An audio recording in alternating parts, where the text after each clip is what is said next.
My name is Tim Meagher. I'm farming here in Roscrea, in Clone and Roscrea. Back in the early 2000s we did the trials with Teagasc on establishing clover, and that was quite positive. So we moved on and I introduced it to quite a part of the farm at that stage. But then back in about 2010 we had a very wet year and lost quite a lot of clover through poaching. I went back with nitrogen after that and had quite a high stocking rate. But then last year Michael Daly brought us down to solid head, and it kind of renewed my interest in clover at that stage. As such, I said I have a plot at home now that I'm going to try this on, and that's what I'm doing here today, where we have this group of heifers using no nitrogen and a low input, and still getting the same results as what we were doing beforehand. We've included white clover here through two methods really. Historically by oversowing, doing small plots at a time. I had about a 50% success rate in doing that, largely because of lack of moisture through the summer and the clover seed just died off. But secondly, we have a tillage enterprise here as well, and we rotate throughout the farm. Corn in a field for maybe 3 or 4 years, and then go back in with grass seed.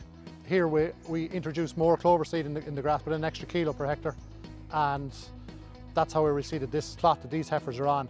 The benefits I see from clover are that we reduce input. Use of chemical nitrogen has been reduced, if not excluded completely. I also see that my output is maintained. I need to do that. I need to sell kilograms of meat off the farm, and if I can maintain that with lower inputs, that's my ideal. Thirdly, I suppose there should be some good benefits for the environment. Clover swards are no harder to manage than any other type of grass. To utilise grass or grass clover swards, we need good control. I've started off on this plot, we had 5 paddocks in it.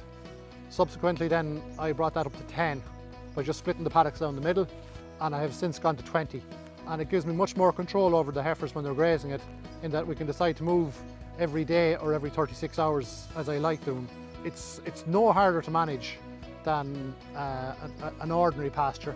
One of the building blocks for clover before you start is to have your soil fertility right. The farm is soil tested about 1/3 of it every year, and based on that, with a target of getting to soil index 3 or maintaining soil index 3, we'll spread whatever is required. Spread the P and K throughout the season, not all in the front and not all in the back end. I think it helps the clover throughout the summer, just that little bit of a boost at times. And I'm only talking about 1/3 of a bag or a half a bag maybe at a go every 2 months. So it's not a lot just to maintain it. And this lime then, if the pH is right, it's okay, but if I'm spreading lime, it's normally done maybe in January, or the high pressure comes in the winter, we spread it at that time of the year. The plan for the future would be that we'd continue to use clover, obviously. I intend carrying at least 1 tonne, and I think maybe more next year, of livestock per acre on that. So I'd hope over the next couple of years to have no nitrogen on this plot, plus probably introducing into more of the farm as we go forward. But I will continue to maintain the levels of clover that I have, and probably increase that.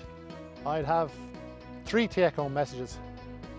Firstly, have your soil fertility right before you start. Secondly, have a good control. In that I mean have your paddock set up, your water in each paddock, and make it easy for rotation. Thirdly then, target areas.